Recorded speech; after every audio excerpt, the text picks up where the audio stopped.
დიანა მოგესალმებით, მივესალმები მაყურებელს. მადლობა ამ ინტერესისთვის.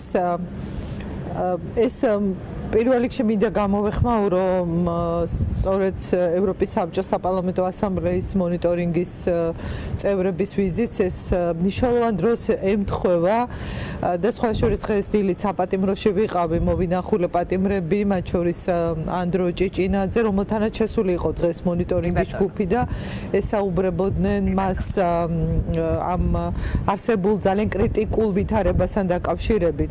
ამ საერთო კრიზისიდან გამოსავალი არის ახალი არჩევნები და პრეზიდენტის ეს ვიზიტი ხა ამერიკის შეერთებულ შტატებში არის უმნიშვნელოვანეს დროს, უმნიშვნელოვანესი დღის წესრიგით.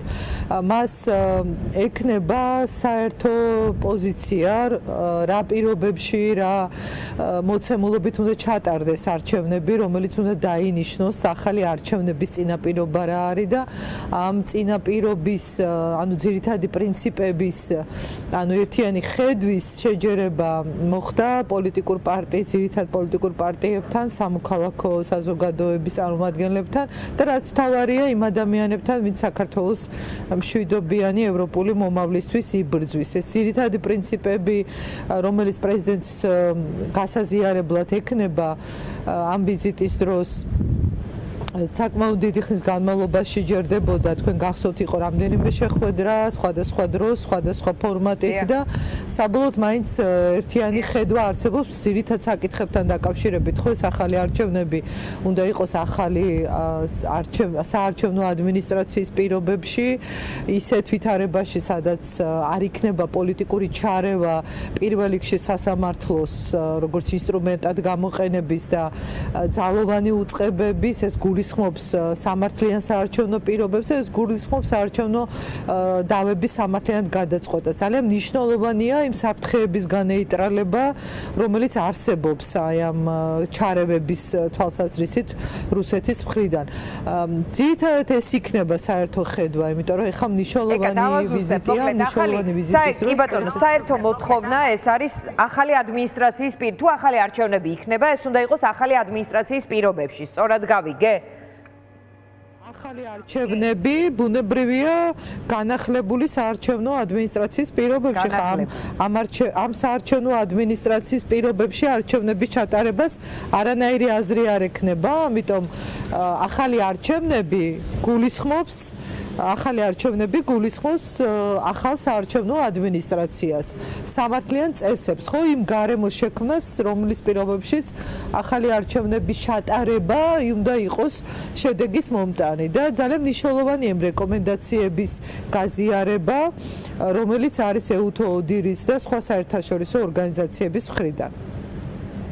კი ბატონო, ასევე ჩემი ინფორმაციით არის მსჯელობა, როგორ უფრო უპრიანი იქნება, ეს არის ელექტრონული თუ ჩვეულებრივი წესი. შეგიძლიათ დაგვიდასტუროთ, რომ ეს არის ასევე განხილვის თემა და ამაზე მიდის საუბარი. კიდევ ერთხელ ვიმეორებ, ეს იმ შემთხვევაში თუ ხელისუფლება წამოვა კრიზის თვალს გაუსწორებს და ახალი არჩევნები ჩაინიშნება როგორც მისი განმუხტვის ან გადაჭრის გზა. ხო, სამშობლო შეხვედრების ფორმატში უკვე ეს არის ალბათ უფრო შიდა მოხმარების დოკუმენტი და ეს შიგნით უკვე ქვეყნის შიგნით, რაზეც უნდა იყოს საერთო ერთიანი პოზიცია და ამაზე კიდევ გაგრძელდება ალბათ პარტიებს და სამოქალაქო ორგანიზაციებს, ძირითად პროფილურ იმ ორგანიზაციებს შორის შეჯერება პოზიციების, ვინც არჩევნებს დიდი ხანია აკვირდება და მათ ერთიანი ხედვა ჭირდებათ. ეს იქნება ვთქვათ ახალი ტექნოლოგიებით თუ იმ ძველი სისტემით. ამაზე მე ხარ დავკონკრეტდები, იმიტომ რომ ამ საკითხს კიდევ რაღაცა მცირე დრო ალბათ ჭირდება ერთიანი პოზიციისთვის, თუმცა რაიმე პრინციპული წინააღმდეგობა არც ერთ საკითხთან არ არის, დიანა, პოლიტიკური პარტიებიც, სამოქალაქო ორგანიზაციებიც და ძირითადი ექსპერტებიც, ვინც ამ საკითხებს კავშირში არის კომპეტენტური პრინციპები, როგორ ტარდება სამართლიანი არჩევნები, აქ თანხმობა არის. არის დეტალები, არის უფრო ჩაშლილი საკითხები, რომელზედაც კიდევ უფრო მეტი დახვეწისთვის ალბათ მცირე დრო კიდევ არის და ერთი რამ ცხადია, რომ მზაობა ახალი არჩევნები როგორ უნდა ჩატარდეს, ეს მზაობა არსებობს. ქვეყნის შიგნით ეს კონსენსუსი მიღწეულია, როგორი უნდა იყოს ის წინაპირობები, რაც არჩევნების სამართლიანად ჩატარებას ხელს შეუწყობს. ძალიან კარგია, რომ ეს პროცესი მიმდინარეობს პარალელურად, იმიტომ რომ ბოლო არჩევნებმა ბევრი რამ აჩვენა და რაც აჩვენა ხარვეზების სახით და სადაც არის უფრო მეტი ძალისხმევა საჭირო, ამისთვის პარტიებს და სხვა ჯგუფებს სჭირდებათ მზაობა. მათ შორის ძალიან მნიშვნელოვანი იქნება ამ ახალი არჩევნების დანიშნვისთვის ახალი პოლიტიკური ძალის თუ ახალი პოლიტიკური ძალების თუ ახალი ადამიანების შემოსვლა. ეს ძალიან მნიშვნელოვანი რამ არის, იმიტომ რომ რეალურად სივრცე გახსნილია იმისთვის, რომ ის ადამიანები, რომლებიც დღეს საქართველოს თავისუფალი მომავლისთვის და სამართლიანი საქართველოსთვის იბრძვიან, მათ შორის ის ადამიანებიც იყვნენ, ბევრი მათგანი ალბათ ჩართული ამ პროცესში და ეს საერთო, ესე ვთქვათ, ხედვა, შემდგომ პრეზიდენტი ამ ყველაფერს, ესე ვთქვათ, გააერთიანებს და მისცემს შესაბამის გარეგნულ ფორმასაც და ამაზე ისაუბრა კიდეც პლატფორმას შექმნის იმისთვის, რომ აი ყოველ შემთხვევაში შესაძლებლობა შექმნის, როგორც მან თქვა, სხვა შორის უგდიდში თქვა, ასევე კი ახალი ძლიერი პარტიები არის საჭირო ახალი არჩევნებისთვის, რომელიც ასახავსო ეს განწყობებს საზოგადოებას.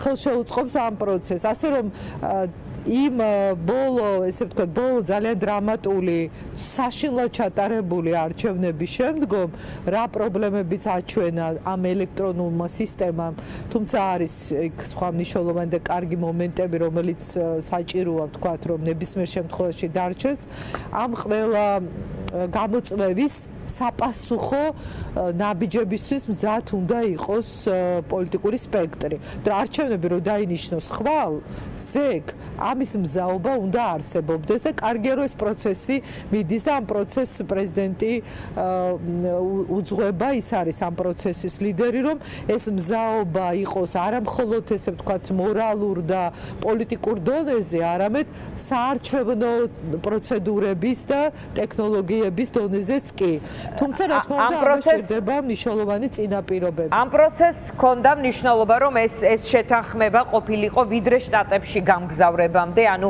ამას აქვს რაიმე ერთმანეთთან ბმა. ხო, ეს ყველაფერი მაინც საბოლოო ჯამში ერთმანეთთან კავშირშია, დიანა, პრეზიდენტს ამ ვიზიტის დროს ეს ერთიანი ხედვა ბუნებრივია ექნება და როდესაც პრეზიდენტი წარმოადგენს როგორც ამ ქვეყნის ლეგიტიმური კონსტიტუციური პირი წარმოადგენს ქვეყანას საგარეო ურთიერთობებში, პირველ რიგში ყველა იმ მოქალაქეს წარმოადგენს, რომელიც იბრძვის თავისუფლებისთვის, შემდგომ ამ ძირითად პოლიტიკურ პარტიებს და სამოქალაქო სექტორის ერთობლივ პოზიციას. ეს ძალიან მნიშვნელოვანი იქნება, ეს ერთიანი ხედვის გაზიარება მისი მხრიდან ამ ძალიან მნიშვნელოვანი ვიზიტის დროს და ბუნებრივია ეს ერთმანეთთან კავშირში არის. შეგიძლიათ უფრო მეტი თქვათ ახალ ძალებზე და ასევე იმაზე თქვენ როგორ გესახებათ ეკა პერსონალურად, არ ვიცი, შესაძლოა თქვენს თანამოაზრეებთან ერთად, რა დრო და კიდევ რა მოცემულობები სჭირდება იმას, რომ ივანიშვილმა ჩათვალოს, რომ მას ახლა სჭირდება ახალი არჩევნები, იმიტომ რომ კრიზისი სხვაგვარად ვერ დაიძლება. დიანა, გულწრფელად რო გითხრათ და პირდაპირ რო გითხრათ, ეს უნდა ყოფილიყო უკვე გუშინ. მან ეს შესაძლებლობა გაუშვა ხელიდან და სრულიად საპირისპირო ნაბიჯებს გამს და წარმოუდგენელ კონფლიქტში შევიდა საკუთარ თავთანაც და პირველ რიგში საკუთარ ხალხთან. ის რაც მოხდა ბათუმში, გახარიას მიმართ თავდასხმა, რომელიც იყო უმძიმესი დანაშაული სისხლის სამართლის და იმედი მაქვს, რომ ამას სახელი დაერქმევა დატოება და გამოძიება სწორი კვალიფიკაციით წავა. ზვიად ქორიძეზე თავდასხმა, რომელიც არის უმძიმესი ფაქტი, ხო? აი და დანაშაული, რომელსაც ასევე ჭირდება სწორი კვალიფიკაცია და გამოძიება. მზიას დაპატიმრება, ამ აბსოლუტურად არ ვიცი, სრულიად გაუგონარი სისასტიკით გამოყენება პატიმრობის და მისი ციხეში ყოფნა დღეს და არაერთი უდანაშაულო პოლიტიკური პატიმრის მძევლის ყოფნა. ეს ყველაფერი არის ივანიშვილისთვის საკუთარ თავთან ბრძოლა. მას ეს არჩევნები გუშინაც უნდა დაენიშნა. ეხლა უკვე ჯერ კიდევ არის რა თქმა უნდა ამისი რესურსი და დრო დღეს ხვალ ზეგ დანიშნოს ეს არჩევნები, იმიტომ რაც უფრო მეტი დრო გადის, ეს ნიშნავს უფრო მეტ უსამართლობას, უფრო მეტ დაპირისპირების პროვოცირებას, უფრო მეტად პროცესების კონსტიტუციური სივრციდან გასვლა. ჩვენ ხედავთ რა ხდება ქვეყანაში და გუშინდელი დღეც იყო ამის მადასტურებელი, უამრავი მშვიდობიანი მოქალაქე ქუჩაში, მშვიდობიანი ძლიერი პროტესტით და იქ პატარა ჯგუფები, რომელიც გამოუშვეს აი ამ დაპირისპირებისთვის. ხო, ეს ნიშანია იმისი და იქ რაც მოხდა მათ შორის პარლამენტის ეგრეთ წოდებული წევრების თავდასხმა საქართველოს მოქალაქის მიმართ და ძალადობა აბუ-დაბიში და ის აშინელი ფაქტი რაც ჩადენილია. ხო, ეს ყველაფერი ერთიანობაში არის რაღაცა აგონიისა და უკიდურესი კრიზისის მომასწავლებელი და ნიშანი. ამიტომ ბიძინა ივანიშვილმა ერთადერთი ხარით შეიძლება განმუხტოს ეს ძალიან სახიფათო ვითარება მისთვის, ქვეყნისთვის პირველ რიგში, მაგრამ მისთვის თავის თავზე ხო ფიქრობს, არის ახალი არჩევნები, რომელიც უნდა დაინიშნოს რაც შეიძლება სწრაფად და რომელიც უნდა ჩატარდეს აი მინიმალური აუცილებელი წინაპირობებით, რომელიც უზრუნველყოფს, რომ ეს არჩევნები დაემსგავსოს სამართლიან არჩევნებს. მე კი ბატონო, ამბობთ რომ უკვე დაგვიანებულია, მაგრამ ის წინა კი, უკვე დაგვიანებულია, მაგრამ ამისი შანსი და ხო ეგ როგორ არის, რომ დააგვიანებ და კიდე ყოველი დღით რომ ამძიმებ, მაგრამ მაინც გაქვს აი ბოლო წერტილამდე ვიდრე მივაჯა და მე მგონი აქვს მას კიდევ ეს მომენტი, ესეთ შეგრძნება მაქვს მე ყოველ შემთხვევაში მე როგორც მას ვიცნობდი, ეხლა რაც ხდება, არაფერი არ არის იმ ლოგიკაში მოქცეული და ეხლა ყველაფერი ულოგიკოდ მიდის, მაგრამ აი ამ ულოგიკო მოცემულობაშიც არის დრო თუნდაც ხვალზე დანიშნოს ეს არჩევნების თვითონ არ დანიშნავს, მაგრამ მიიღოს ეს გადაწყვეტილება, რომ ეს მოცემულობა შეიქმნას, რომ არჩევნები დაინიშნოს პოლიტიკური შეთანხმებით. რას ნიშნავს პოლიტიკური შეთანხმებით არჩევნების დანიშნვა? იმას, რომ რაღაც წესებზე შეთანხმება მოხდება, პროცესები გადავა კანონიერ ჩარჩოში და არჩევნების ჩატარებისთვის მომზადდება წინაპირობები, სადაც იქნება რაღაც წესები და ამ წესების ირგვლივ შეთანხმება. ამას ნიშნავს პოლიტიკური შეთანხმებით არჩევნების დანიშნვა. არჩევნების თარიღის ეს ჩამოკიდება ხა ვისაჩეულია კონსტიტუციაში ძალიან კარგად და ნათლად წერია. ეს არის ჩემი მოლოდინი და უბრალოდ არ ვიცი ვინ შეიძლება იყოს ის ვინც მასზე ამ გავლენას მოახდენს რომ ეს გადაწყვეტილება მიიღოს ეხა ძნელად ვხედავ ესეთ ვინმეს შეიძლება ვინან ფაქტორები შეიძლება პერსონები ან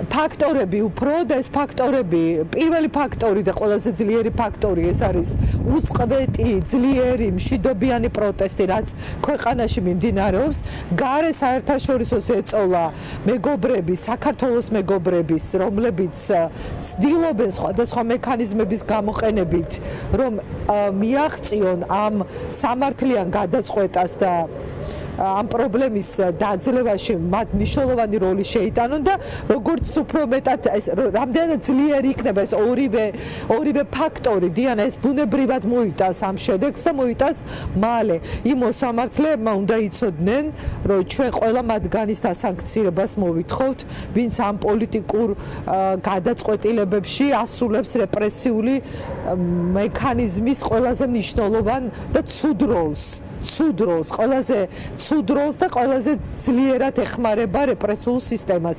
ეს ამაზე დგას დღეს ეს ძალადობრივი რეჟიმი ახლა ძალის მიერ მეთოდებზე და სასამართლოზე, რომელიც როგორც პოლიტიკური ინსტრუმენტი ისევ ისეა დღესაც გამოყენებული, როგორც ეს იყო ადრე წინა პერიოდში სამწუხარო და მეორდება იგივე და მეორდება უფრო სასტიკად და უფრო სახიფათოდ აი ამ მოცემულობიდან გამომდინარე, რაც ქვეყანაშია შექმნილი. კი ბატონო, ეკა და ბოლოს კითხავთ აუცილებლად თქვენ ახსენეთ პლატფორმა ეს სიტყვა ზურაბიშვილთან მიმართებაში და ასევე ახსენეთ რომ თარიღი რომ იყოს ჩვენ მზაობა უნდა გქონდეს. როგორ მოემზადება ის პოლიტიკურად თქვენ ან სხვებთან ერთად არ ვიცი პარტიით მე მიკითხავს ბევრჯერ ეს თქვენთვის პარტიით თუ რაღაც ნებისმიერ შემთხვევაში პარტია ბლოკები არ არსებობს, მაგრამ ის რაღაც ტიპის პოლიტიკურ მოძრაობას შექმნის თუ არა, რომ მზად დახვდეს ასეთ თარიღს თუ ის იქნება. პრეზიდენტმა ძალიან მკაფიოდ თქვა, რომ ის ხელშეუწყობს ამ პროცესს და ამ ხელშეწყობის ბევრი თუ რამდენიც არის ყველა შესაძლებლობას გამოიყენებს. მე პირადად ჩემ თავს ვუყურებ, როგორც ხელშემწყობს ამ პროცესის, მხოლოდ და მხოლოდ რასაც გავაკეთებ და ვაკეთებ, არის ის, რომ მაქსიმალურად შეუწყო ხელი ამ ადამიანებს, რომ მათ მოძებნონ შესაბამის სამართლებრივი ფორმა, იმიტომ რომ არჩევნები მაინც ყველაფერი რაც არჩევნებს უკავშირდება, ეს იქნება პოლიტიკური პლატფორმა, პარტია თუ ასე შემდეგ, კანონის მიხედვით იქმნება, ან არსებულში ხდება რაღაც საკუთარი თავის მოძებნა, ასე რომ მეც ამ პროცესს უწყობ ხელს, ვეხმარები ამ პროცესს, იმიტომ რომ საერთო ძალისხმევა ჭირდება ამ ყველაფერს.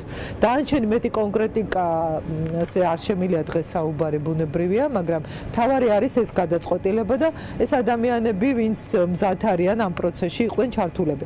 მე მგონი რომ ჩვენი გონივრული მიდგომა უნდა იყოს ასეთი, უნდა იყოს მზად ინსტრუმენტები, მექანიზმები, არჩევნების ჩატარების თარიღი რომ მოცხადდება, რომ მე კი არ უნდა დაიწყო ძებნა, წინასწარ უნდა იყო ამისთვის მზად, უნდა იცოდე როგორ ატარებ არჩევნებს, რა წესებით და ეს ინსტრუმენტებიც უნდა იყოს მზად. აი ამ პროცესს უწყობთ ახლა ჩვენ ხელს, რომ არ იყოს ეს მოუმზადებელი და იყოს ყველაფერი რაციონალურად დაგეგმილი. დანარჩენი მეტი დეტალები და კონკრეტიკა უკვე შემდეგ, როდესაც პრეზიდენტი დაბრუნდება, ის ამ კუთხით თავად ისაუბრებს და თავადაც ბევრს გააკეთებს, დარწმუნებული ვარ.